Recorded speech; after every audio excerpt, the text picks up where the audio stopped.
Oi, eu sou Tânia Farias, eu sou uma mulher de teatro, sou atuadora da tribo de atuadores Anões Ectravez, isso já há 27 anos quase, e estou vindo aqui a convite desse projeto lindo, Confessionário, para contar um episódio da minha história pessoal.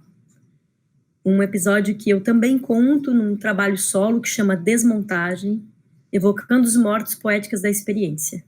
É um episódio de violência sexual que com certeza constitui o que a Tânia é hoje, né? Me atravessa ainda agora, mas com certeza me fez ser a mulher que eu sou. Eu tinha 19 anos, fazia uma oficina no Anões Ectravez, na Terreira da Tribo, e havia uma oficina que que terminava muito tarde.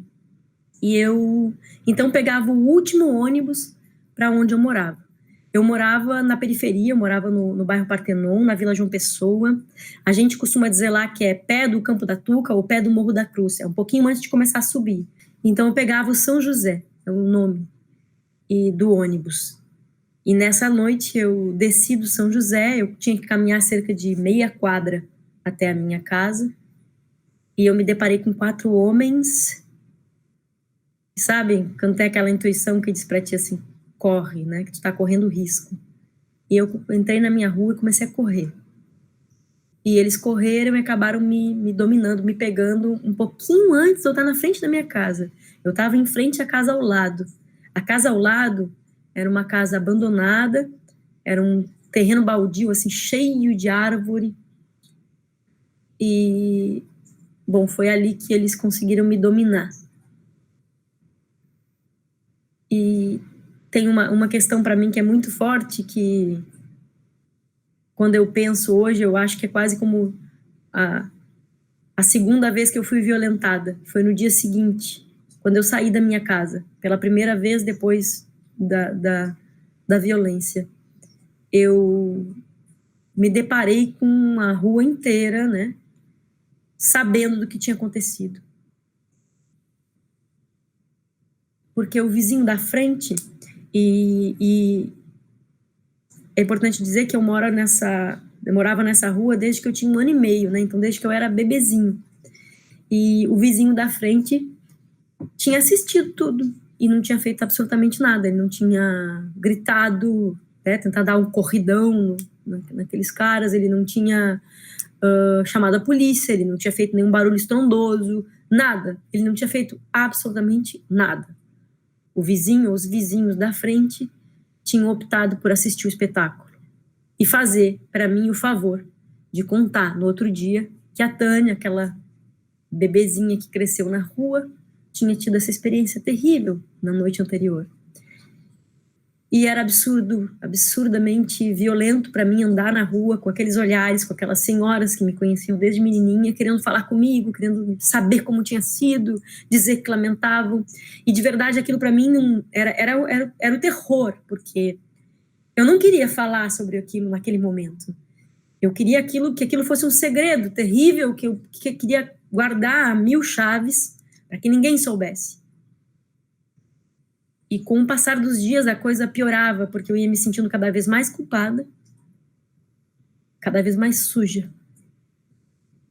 E uma coisa engraçada é que as pessoas costumam falar barbaridades para as mulheres que foram violentadas. Uma das barbaridades é que nós provocamos os estupros, né? Então é porque a gente estava de tomara que caia, porque eu estava usando uma mini saia, e eu acho engraçado pensar no meu episódio de violência, porque era inverno, eu estava com um sobretudo de couro fechado até aqui, ele era até o meio da canela, eu estava de bota de couro até os joelhos, então não dava para ver meu corpo de maneira nenhuma, dava para ver um pedacinho do meu rosto que sobrava entre a boina e a gola alta do meu sobretudo.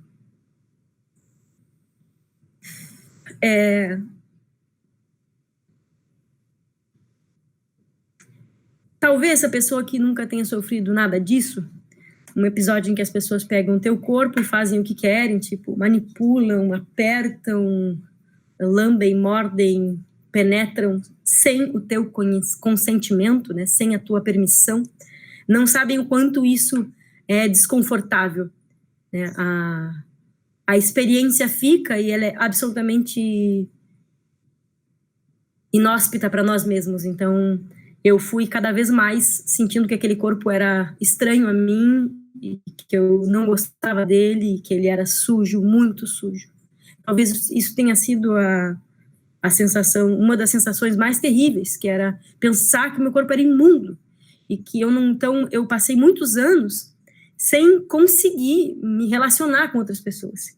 E essa experiência foi uma experiência quando eu tinha 19 anos, e eu, para as minhas amigas, para né, o meu círculo de amizades, eu perdi a virgindade super tarde, porque eu perdi a virgindade com 19 anos. Então, eu tinha transado uma vez antes de ser violentada. E eu, então, depois tinha uma dificuldade absurda, não me relacionava com ninguém, porque eu achava que se a pessoa transasse comigo, ela ia se sujar, ela ia se macular, porque o meu corpo era, sei lá, indigno, imundo. E sim, a gente pensa que com certeza a culpa é nossa.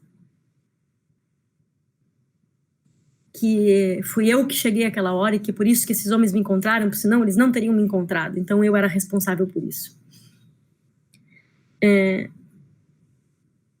Eu fiquei durante bastante tempo, vários anos,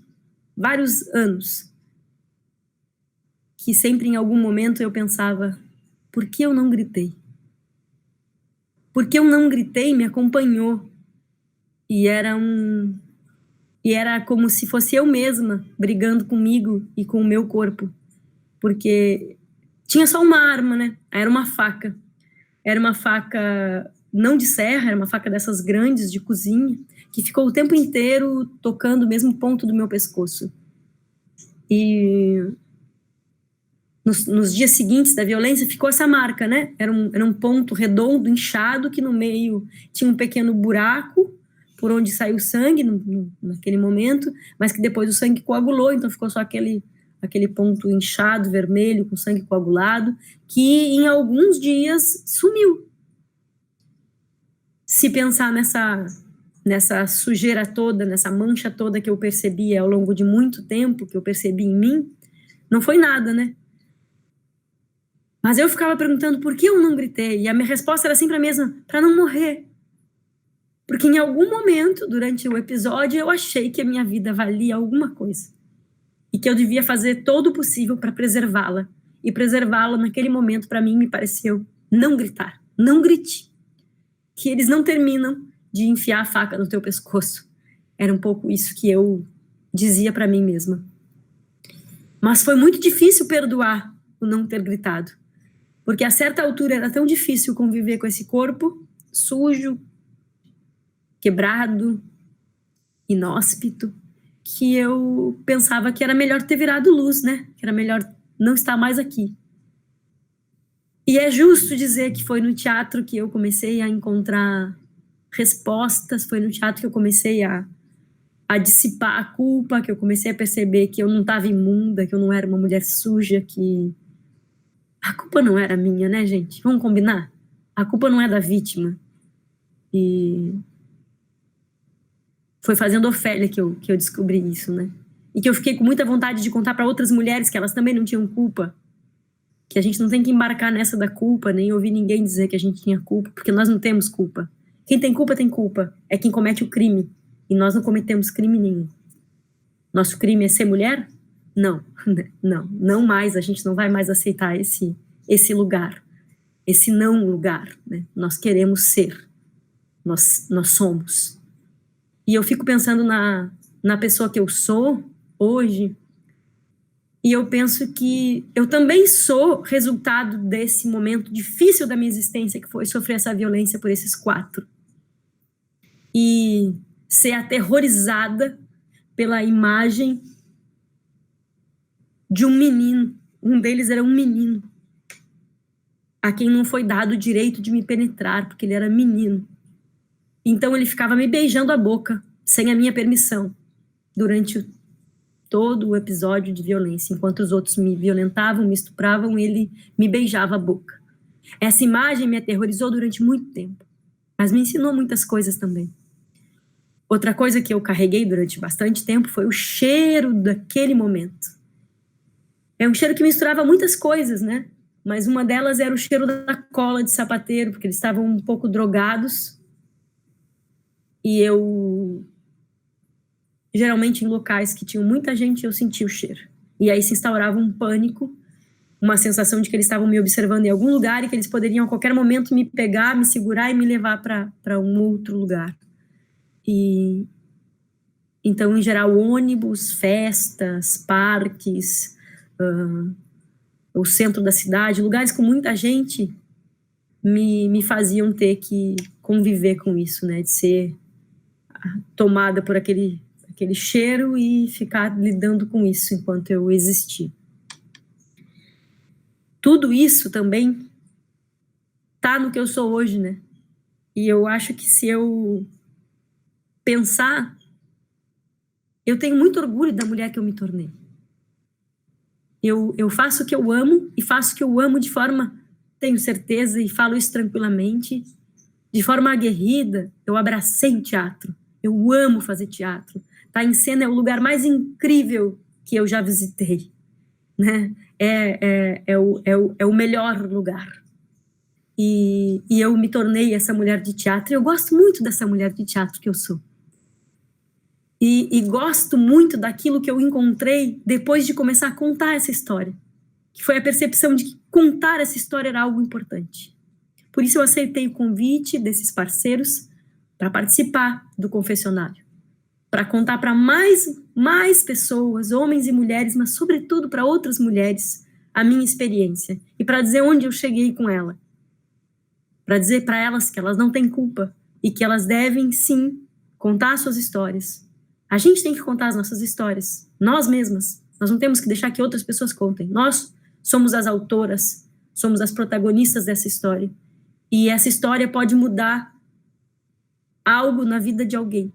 E eu percebi isso enquanto fazia desmontagem, onde eu conto essa história. Um pouquinho antes de fazer ela pela primeira vez para outras pessoas, eu pensei, Tânia, para que contar isso? É só para ti, para tu contar, porque tu precisa te livrar dessa história? A quem interessa isso? E há um momento em que eu percebo que sim, interessa a outras mulheres que eu conte isso.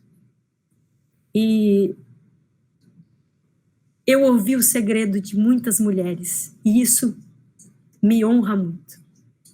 Eu contei esse segredo, que agora eu quero contar para muita gente, por isso eu estou aqui, e ouvi segredos de outras mulheres. É difícil ouvir um segredo assim de outra mulher, mas é justo que eu escute, porque também faço pessoas ouvirem o meu pesado e péssimo segredo. Então, era justo que eu ouvisse. Isso também fez com que eu percebesse que eu não estava sozinha, que nós não estamos sozinhas, que nós temos outras mulheres, outras camaradas que estão aí convivendo cotidianamente com a misoginia, com a violência, com o machismo.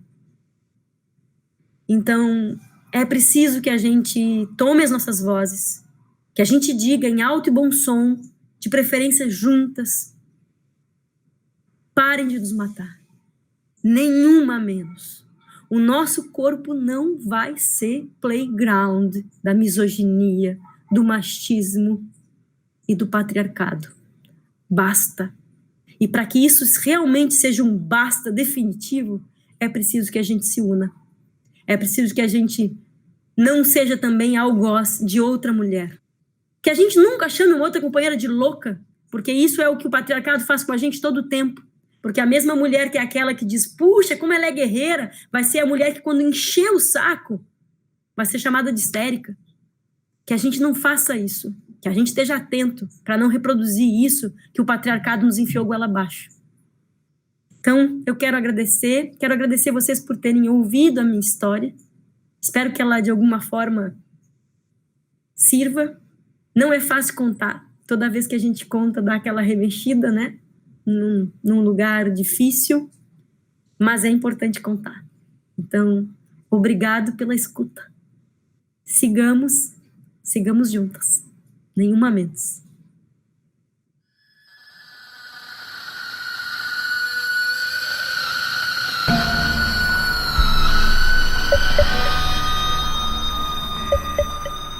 Quem se omite diante de uma violência sexual também comete crime. Ver e não ajudar alguém também é crime e também é possível responsabilizar essa pessoa. Muitas vezes a gente finge que não vê, a gente não quer lidar, mas é necessário que a gente saiba que a gente pode agir em legítima defesa de outra pessoa e a gente deve agir para proteger a mulher que está num estado que não consegue buscar ajuda e que não tem como, estar vulnerável. A gente tem obrigação de prestar socorro. E esse socorro, ele também pode acontecer dentro de hospitais, dentro da rede de acolhimento. Uma mulher vítima de violência sexual, ela não precisa de um boletim de ocorrência para ser atendida. Muitas mulheres não sabem, mas a nossa palavra ela tem uma validade diferente em relação aos crimes de origem sexual, porque muitas vezes eles acontecem em foro íntimo, eles acontecem a quatro paredes, em lugares que não terá uma testemunha, um vídeo, uma foto. Quando tem vídeo, esse vídeo ele é gravado pelo próprio estuprador, ele é gravado pelas pessoas que estão próximas daquela cena. A mulher, ela tem direito à proteção no primeiro minuto. A chamada lei do primeiro minuto garante à mulher a profilaxia, que é um coquetel de medicamentos para que ela não pegue nenhuma doença sexualmente transmissível e também para que não haja uma gravidez indesejada. Se houver uma gravidez resultante de um aborto, ela tem direito ao aborto legal, resultante de um estupro, né? E também, muitas mulheres não sabem, porque a gente não quer falar do assunto, mas quando acontecer, se acontecer uma violência sexual, se possível, não tomar banho, não botar fogo na roupa. Eu sei que o que dá vontade é de se lavar e de limpar e de tirar aquela roupa e tudo aquilo que fica no corpo da mulher. Mas fazendo isso, a gente acaba com uma coisa importante, que é a materialidade, é a prova, é o DNA que está numa pele, que está num esperma, que pode estar no corpo, na roupa. Então, a indicação é que essa mulher não tome banho, que tome banho depois, se a opção for denunciar naquele momento. E é completamente compreensível que a mulher não queira, mas, se possível, avisar, ajudar, não se omitir. E se omitir também significa não prestar ajuda devida, não ir lá e apoiar essa mulher e conseguir compartilhar esse conhecimento para que a mulher seja de fato protegida quando decidir denunciar uma violência sexual.